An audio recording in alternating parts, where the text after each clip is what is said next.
ką, bičiuliai, pasiekėme savo destinationą, savo vietą, tai yra San Pedro El Mercado turgus, kur, kaip matote, vietiniai žmonės susėdę net eilutėmis valgo sriubą su vištiena. Aišku, aš neturiu kolegų norinčių kartu su manim valgyti, bet aš manau, sėsiu čia kažkur į eilutę ir tikrai neprašausiu, nes, kai matome ir morkytę, ir makaroniukai, ir sultinukas nuvirtas iš kaulų, ir vištiena, geltonas spalvos, tokia naminė. Nekantrauju paragauti. Bueno.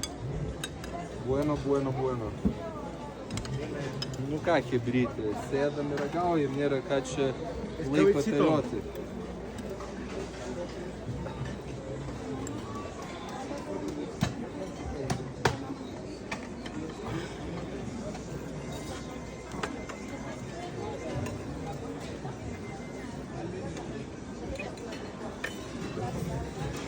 Sriubytė yra va šitaip ir jinai irgi šypsosi, superinis buljonas, kadangi aš neseisiu dar daug kur ragauti vištieną, atidaviau šitam kolegai, galit parodyti, va jisai savo vištienikę, jisai valgo, tai pasidalinau su žmogum, tai čia kaip sakant šitam turgelį visi atsipūtė, žinai, Lietuvoje pasiūlytum kažkam tai vištos gabalą, jie visi pasižiūrėtų, čia viskas ok, sakau, visi paprasti, ima dalinasi, jeigu tu nenori vištienos, duodi kitam į lėkštą, jisai su mielu noru pasiema suvalgo.